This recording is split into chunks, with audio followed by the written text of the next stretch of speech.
신앙 고백하시겠습니다. 나는 전능하신 아버지 하나님 천지의 창조주를 믿습니다. 나는 그의 유일하신 아들 우리 주 예수 그리스도를 믿습니다. 그는 성령으로 잉태되어 동정녀 마리아에게서 나시고 본디오 빌라도에게 고난을 받아 십자가에 못 박혀 죽으시고 장사된 지 사흘 만에 죽은 자 가운데서 다시 살아나셨으며 하늘에 오르시어 전능하신 아버지 하나님 우편에 앉아 계시다가 거기로부터 살아 있는 자와 죽은 자를 심판하러 오십니다. 나는 성령을 믿으며 거룩한 공교회와 성도의 교제와 죄를 용서받는 것과 몸의 부활과 영생을 믿습니다. 아멘. 오늘 선포되어질 하나님의 말씀은 여호수아 6장 1절에서 7절까지 말씀입니다.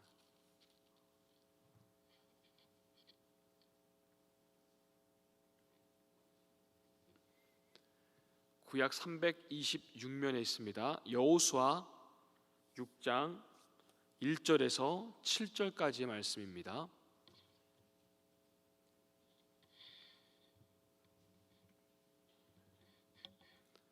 우리 찾으신 줄 알고 한 절씩 교독하도록 하겠습니다. 이스라엘 자손들로 말미암아 여리고는 굳게 닫혔고 출입하는 자가 없더라. 여호와께서 여호수아에게 이르시되 보라, 내가 여호와 그 왕과 용사들을 내 손에 넘겨주었으니 너희 모든 군사는 그 성을 둘러 성 주위를 매일 한 번씩 돌되 엿새 동안을 그리하라. 제사장 일곱은 일곱 양각 나팔을 언약궤 앞에서 나아갈 것이요 일곱째 날에는 그 성을 7번 돌며 그 제사장들은 나팔을 불 것이며 제사장들이 양각 나팔을 길게 불어 그 나팔 소리가 너희에게 들릴 때에는 백성은 다 큰 소리로 외쳐 부를 것이라. 그리하면 그 성벽이 무너져 내리리니 백성은 각기 앞으로 올라갈지니라 하시매 눈의 아들 여호수아가 제사장들을 불러 그들에게 이르되 너희는 언약궤를 메고 제사장 7은 양각 나팔 7을 잡고 여호와의 궤 앞에서 나아가라 하고 다 같이요. 또 백성에게 이르되 나아가서 그 성을 돌되 무장한 자들이 여호와의 궤 앞에서 나아갈지니라 하니라. 아멘. 우리 앞뒤 좌우로 인사 나누겠습니다. 사랑합니다. 축복합니다. 오늘도 행복하십시오. 인사 나누겠습니다.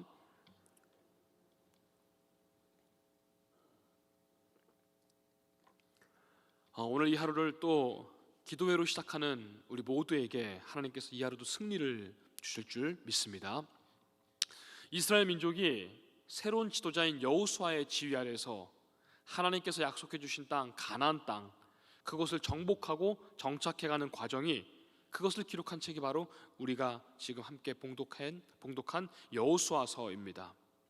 오늘 본문에서는 이 가나안 전쟁의 시발점이 되는 여리고성 정복 전쟁 전투 그것을 기록하고 있습니다. 하나님께서는 6장 전체를 통해서 여리고성을 정복할 것을 명령하십니다. 그리고 또 그렇게 하기 위해서는 어떻게 이스라엘 백성들이 준비하고 대비하고 전투에 나가야 되는지 지시사항을 하나하나 상세히 기록한 것이 또 이 6장 여호수아서이기도 합니다. 우리 1절 그리고 2절 말씀 함께 보도록 하겠습니다. 이스라엘 자손들로 말미암아 여리고는 굳게 닫혔고 출입하는 자가 없더라. 여호와께서 여호수아에게 이르시되 보라, 내가 여리고와 그 왕과 용사들을 내 손에 넘겨 주었으니. 아멘. 가나안의 첫 관문이 되는 이 여리고는 굳게 닫혔고 출입하는 자가 없었다고 기록이 되어 있습니다. 그만큼 이 여리고성 안에서도 만반의 싸울 준비, 이 태세를 지금 막 갖추고 있음을 지금 기록하고 있는 것입니다. 여리고는 군사의 요충지 그리고 또 교통의 요충지로 알려져 있습니다. 지리적으로도 이 가나안의 중심 그리고 길목으로 알려져 있습니다. 그렇기 때문에 이 이스라엘 백성들이 가나안을 정복해 가기 위해서는 그 첫 관문이 되고 중심지가 되는 이 여리고 성을 분명히 정복해야지만 가나안에 들어가서 남과 북을 탁 차단할 수가 있는 것이며 또 그 안에서 이제 더 전진해 나갈 수 있는 그 길목을 잡을 수 있다는 것입니다. 여러모로 이 여리고 성을 정복해야지만 가나안 땅을 정복해가는 이 모든 것이 수월한 조건임은 분명했습니다. 고고학자들과 역사학자들에 의하면은 여리고 성의 그 크기는 비교적 작은 성에 속했다고 합니다. 크기가 작은데 어떻게 해서 이 여리고 성이 그렇게 단단하고 견고한 성으로 익히 알려져 있는가? 그것은 바로 이 여리고 성이 가파른 경사가 있는, 아주 급한 경사가 있는 그 정상에 위치하고 있었다고 합니다.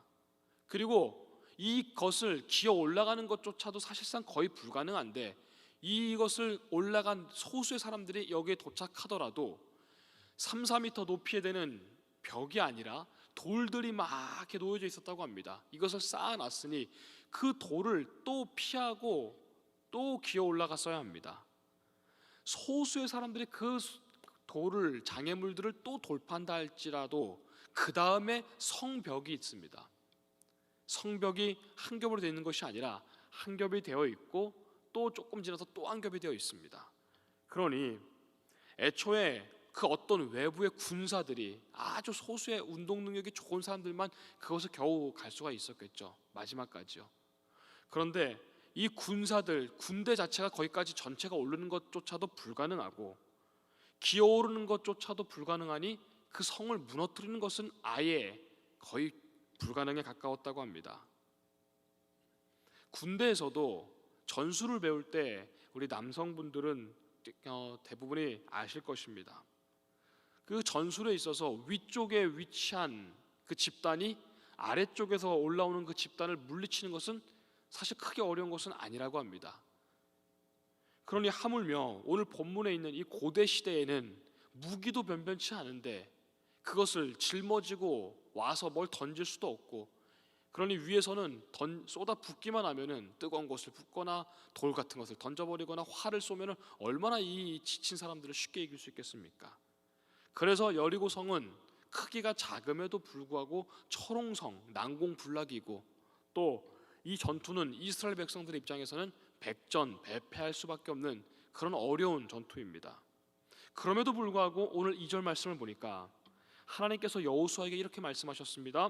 보라, 내가 여리고와 그리고 그의 백성들, 왕과 용사들을 너의 손에 이미 넘겨주었다라고 하나님께서는 선포하셨습니다. 그리고 우리가 익히 잘 아는 대로 이 여리고의 전투, 여리고성의 전투는 하나님의 심판이 그 여리고성에 임합니다. 그리고 철저하게 그 철옹성을 무너뜨려 버립니다. 이것은 아무리 인간적이고 또 세상적인 조건이 너무 좋다 한들 하나님께서 심판하시기로 작정하시면 반드시 그 결과는 하나님의 뜻과 하나님의 심판대로 이루어진다라는 명백한 사실을 오늘 우리에게 알려주고 있습니다. 자, 오늘의 이 1절, 2절이 나에게 주는 교훈, 메시지는 무엇이 있습니까? 세상에 아무리 조건이 좋다 한들 그것에 너무 연연할 것이 없다는 것입니다. 혹시 내가 너무 세상 기준으로 봤을 때 좋은 조건을 내가 지금 갖추고 있다라고 해도 교만할 것도 없고, 혹 내가 세상 기준으로는 조금 부족하고 연약하고 또 가진 것이 많이 없다 하더라도 의기소침할 것도 없고 또 주눅들 필요도 없다는 것입니다. 우리의 정체성, 나의 정체성은 오직 하나님의 은혜로 말미암아, 하나님의 은혜로 말미암아 구원받은 자들이며, 나는 하나님의 은혜로 구원받은 존재임. 내가 구원한 것이 아니고 내가 잘나서가 아니라 하나님의 은혜로 구원받은 존재임을 이 가슴에 새겨서 늘 감사와 겸손으로 살아야 하는 우리가 될 줄 믿습니다. 우리 3절부터 5절까지 말씀을 함께 보도록 하겠습니다. 너희 모든 군사는 그 성을 둘러 성 주위를 매일 한 번씩 돌되 엿새 동안은 그리하라. 제사장 7은 7 양각 나팔을 붙잡고 언약궤 앞에서 나아갈 것이요, 7째 날에는 그 성을 7번 돌며 그 제사장들은 나팔을 불 것이며, 제사장들이 양각 나팔을 길게 불어 그 나팔 소리가 너희에게 들릴 때에는 백성은 다 큰 소리로 외쳐 부를 것이라. 그리하면 그 성벽이 무너져 내리리니 백성은 각기 앞으로 올라갈지니라 하시매. 아멘. 하나님께서 여리고 성을 정복하기 위해서 이스라엘 백성들이 어떻게 해야 되는지를 하나씩 세밀하게 말씀을 하고 있습니다. 또한 여기서 우리에게 주시는 교훈이 바로 이것입니다. 명령하신 이 내용을 보면은 6일 동안은 매일 그 성 주위를 한 바퀴씩 돌아라. 그리고 7일째 되는 날에는 7바퀴를 돌고, 그때 제사장들이 길게 양각나팔을 불고 백성들은 그 양각나팔 소리가 시작되는 그 순간 큰 소리로 외쳐 불러라. 그런 내용입니다. 이 내용은 우리가 어릴 때부터 또 신앙생활을 하면서부터 이 내용은 너무나 잘 알고 있으니까 이렇게 해서 여리고성이 무너졌지 라고 우리는 익히 알고 있습니다만, 사실 이것은 어떤 전술과 전략보다도 이거 말도 안 되고 너무 황당무계한 우스꽝스러운 명령입니다. 어쩌면은 매일 한 바퀴 돌고 7째 날 7바퀴 돌고 양각나팔에 부르면 소리 지르고 언약궤를 메고 그 앞에 서서 가고, 이것은 사실 무슨 예배 드리는 모습도 아니고 무슨 주술이나 종교의식하는 꼭 그런 모습 같습니다. 주문을 외우는 그런 모습 같습니다. 이 장면을 상상해 보면 사실 되게 우스꽝스러운 모습입니다. 한참 이제 큰 전투를 앞둔 이 이스라엘 백성들이 명령을 기다리고 어떻게 우리가 싸울까라고 대기하고 있었을 때 이런 명령을 받았다면, 이것은 사실상 이 말도 안 되는 이 명령을 받은 것입니다. 그러나 우리가 알 수 있는 것은 무엇입니까? 우리는 결과를 이미 알고 있지 않습니까? 하나님께서 일하시는 방법은 사람의 생각과는 명백히 다르다는 사실입니다. 일찍이 이들이 홍해를 건너는 순간에도, 또 만나와 메추라기가 내려오는 그 쏟아져 떨어지는 그 순간에도 하나님이 하시는 방법은 사람이 계획하고 준비하고 예측한 방법과는 너무 달랐다는 사실입니다. 그래서 이스라엘 백성들이 이 출애굽을 했던 초창기에 어떤 일이 있었습니까? 늘 못 믿어했고 늘 그것을 이해하지 못했습니다. 그래서 그 당시 지도자였던 모세가 이스라엘 백성들, 늘 못 믿어하는 이스라엘 백성들에게 이렇게 말했지 않습니까? 출애굽기 19장 13장 말씀 보면은 너희는 두려워하지 말고, 하도 의심하고 두려워하니까 너희는 두려워하지 말고 가만히 서서 여호와께서 너희에게 행하신 일을, 그 구원을 바라만 보라라고 모세가 이스라엘 백성들에게 다독이며 격려하며 또는 그들에게 큰 조언을 주지 않았습니까? 너희는 두려워하지 말고 걱정하지 말고 염려하지 말고 의심하지 말고 가만히 서서 여호와께서 우리를 어떻게 구원하시는지 바라만 봐라.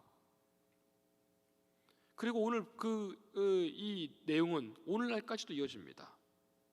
자, 하나님께서 왜 이런 명령을 여호수아 그리고 이스라엘 백성들에게 주신 것입니까? 돌아라, 마지막 날 소리 질러라. 이 명령을 왜 이렇게 주신 것입니까? 그것은 하나님을 향한 믿음과 하나님을 향한 순종이 그 어떤 견고하고 날카로운 칼과 창보다도, 철옹성과 같은 그 여리고성보다도 하나님 편에 서 있는 그 믿음과 그 결단이 더 비교할 수 없을 정도로 큰 능력과 힘이 됨을 이스라엘 백성들에게 가르치고 있는 것입니다. 하나님의 미련한 것이 사람의 지혜로운 것보다 훨씬 지혜롭고, 하나님의 가장 약한 것이, 하나님께서 약한 것이 있는지 모르겠습니다만 하나님의 가장 약한 것이 사람의 가장 강한 것보다 훨씬 더 능력 있고 강함을 우리는 믿기 때문입니다. 그러므로 우리가 하나님 앞에서 취해야 될 바른 자세, 바른 이 신앙의 태도는 무엇입니까? 하나님께서 일하고 계심을 믿고, 비록 인간적인 마음으로 또 세상적인 이 방법으로는 이해도 안 되고 납득도 안 되고 이성적으로는 그것이 믿어지지가 않을지라도 그럼에도 불구하고 온전히 순종하는 것이 바로 승리의 비결인 줄 믿습니다. 나에게 적용해야 할 교훈이 무엇이 있습니까? 오늘 3절부터 5절까지를 통해서요. 이것은 우리에게 주시는 교훈이 바로 믿음, 순종, 그리고 인내라는 것입니다. 믿음과 믿어진다라면 그대로 순종하고, 그리고 그것을 지금 당장 즉시가 아니더라도 인내하며 기다리는 것, 이것은 여호수아 이 전체를 관통하고 있는 교훈이기도 합니다. 자, 우리가 주목해야 될 것은 무엇입니까? 이 말도 안 되는 소리, 말도 안 되는 명령, 돌아라 돌아라, 마지막 날 나팔 불어라, 그때 소리 질러라, 그럼 무너질 것이다. 이 말도 안 되는 소리, 이 명령을 이스라엘 백성들은 그대로 기다리며 순종했다는 것입니다. 이스라엘 백성들을 이 앞에 보면은 출애굽기, 신명기, 민수, 이 앞에 쭉 모세오경을 통해서 보면은 이스라엘 백성들은 얼마나 미성숙합니까? 철부지 아이 같지 않습니까? 졸르고 하나님께서 주시면은 잠깐 좋아하다가 또 잊어버리고 또 하나님 못 믿겠다 어디 계시냐 그러니 금송아지도 만들고 여러 신상도 만들어서 거기서 절하고 있지 않습니까? 모세가 아무리 당부하고 하나님 명령을 계속 선포해도 그들은 엉뚱한 짓거리 하는 철부지 아이 같았던 그들의 모습이 어느새 이 여호수아 가나안에 도착함과 동시에 그 직전부터는 얼마나 성숙해졌는지 모릅니다. 이렇게 변화가 되었다는 것입니다. 이 말도 안 되는 오늘 이 명령 앞에서 이들은 어느새 묻지도 않고 그렇다고 따져지지도 않고 이게 말이 되냐 이렇게 하자 다르게 하자 자기들끼리 싸우지도 않고 말 그대로 토시 하나 변함없이 그대로 받아들이고 믿고 그리고 순종하고 그리고 인내하고 의심하지 않았다는 것입니다. 여러분 한순간 순종하는 것은 우리 정도의 연륜이 되시고 또 경험이 되신 분들은 어렵지 않을 것입니다. 근데 진짜 믿음이 뭘고 진짜 순종이 뭘까요? 이 인내의 믿음의 싸움을 영적인 싸움을 계속해 나가는 것 아니겠습니까? 꾸준한 이 믿음과 신앙이 여러분 진짜 신앙 아니겠습니까? 초신자들도 새신자들도 어떠한 기적과도 같은 그들의 기준을 봤을 때 기적과도 같은 일이 벌어지면 그 순간 순종하죠. 우와 진짜 되네 하면서 말입니다. 하나님의 도우심이 끝까지 임하는 자들에게는 믿음을 붙잡고 참고 인내하고 그걸 기다리는 자를 통해서 하나님께서는 승리를 허락하신다는 것입니다. 우리에게도 또 우리 나에게도 우리 모두에게 침묵해야 되고 오늘 본문처럼 침묵해야 될 때가 있습니다. 또 순종해야 될 때가 있고 기다려야 되는 그 순간이 우리 인생 앞에 수많이 놓여져 있지 않습니까? 가정생활이 그렇고 우리의 사업, 생업이 그리하고 또 자녀들을 손녀들을 바라볼 때도 그렇고 특별히 우리 신앙생활하면서 얼마나 참고 견디고 이 삶의 현장 가운데서 하나님 앞에 순종해야 되고 그것이 무엇인지 하나님의 뜻이 무엇이고 하나님의 우리를 향한 계획이 무엇인지 그것을 참고 기다리는 것은 참 어려운 일입니다. 신앙생활 자체가 계속 기다리는 것 같습니다. 인내하는 것. 어떤 때는 야 지금 이렇게 하는 것이 과연 맞나? 세상의 모든 사람들 다 그렇게 하고 있는데 그리고 또 방법 보니까 참 괜찮아 보이는데 내가 지금 이렇게 하고 있는 것이 맞나 참 의심이 될 때가 그리고 치워버리고 싶을 때가 그리고 관둬버리고 싶을 때가 참 많이 그런 유혹들이 우리 안에 이렇게 휘몰아칩니다. 야 이러는 게 맞나? 그러나 그때가 바로 우리의 믿음이 드러날 때이죠. 믿음의 수준이 바로 드러날 때입니다. 몇 년을 교회 출석했고 얼마나 내가 이 교회 오래 다녔느냐가 그것이 하나님 보시기에 뭐가 중요하겠습니까? 내가 맡고 있는 직분, 직책이 하나님 보시기에 그것이 뭐가 중요하겠습니까? 그것이 나의 신앙의 수준은 절대 아닌 것이죠.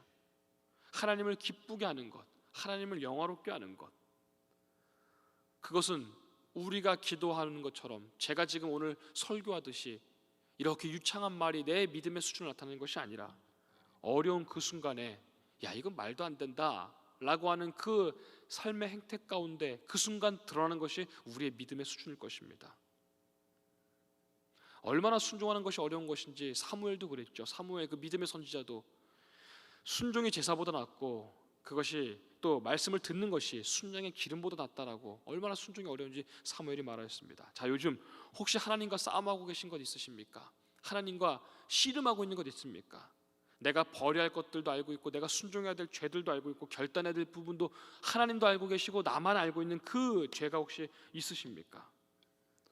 우리도 얼마나 이 생활 가운데 많은 유혹 가운데 놓여 있습니까? 바로 그 순간이 그곳이 내가 하나님의 자녀임을 드러내는 또 시험받는 때입니다. 그래서 우리가 해야 될 것 얕은 물가처럼 첨벙첨벙 그렇게 빈 수레가 요란한 것처럼 하는 것이 아니라 하나님의 뜻이 무엇인가를 우리가 깊게 좀 생각해보고 그분이 뜻하시는 바대로 내가 잘 가고 있는가를 늘 점검해 봐야 되겠습니다. 이 방향이 과연 맞는 것인가 하나님 보시기에. 그리고 우리에게 주어진 그 시험들은 나를 무너뜨리려는 하나님의 계획이 아님을 우리는 믿습니다. 그것은 믿음으로 통과해야 되는 것이지 그것은 나를 무너뜨리는 시험이 아니라는 것입니다. 하나님의 뜻과 섭리가 이해가 되지 않는 순간 우리는 얼마나 많이 겪었습니까? 앞으로도 또 그런 일들이 우리에게 잦겠죠. 그때 순종하며 따르는 우리의 신앙이 다시 한번 우리에게는 필요할 것입니다. 특히 코로나가 길어진다고 많은 나태해진 신앙으로 다가가신 분들도, 또 여기 계신 분들도 그럴 수도 있지만, 우리가 자주 못 보는 분들 가운데 어느새 많이 그런 마음들이 들어온 것 같습니다. 하나님은 내가 이것저것 하나님을 따져보고 왜 이러신 분일까 분석하는 것이 아니라 순종의 대상인 줄 믿습니다. 그래야 해서 오늘 말씀을 이제 맺겠습니다. 우리의 자신의, 나 자신의 그 능력과 방법으로 싸우려 하지 말고 어떤 일 가운데 말입니다, 나의 지혜와 부족함은 그것이 부족함을 인정하고 오직 하나님께서만 나에게 힘과 능력을 주시는, 공급해 주시는 분을 깨달아 그분이 나를 위해 대신 싸워주는 그분을 의지하고 순종하는데 우리는 힘써야 될 것입니다. 오늘 이 하루도 우리는 예배당 문을 나서는 순간 수많은 유혹들이, 또 감정들이 나에게 찾아올 것입니다. 그 현장에서 믿음, 순종, 그리고 이 인내로 이 하루를 승리하는 우리 모두가 되시기를 주님의 이름으로 소망합니다.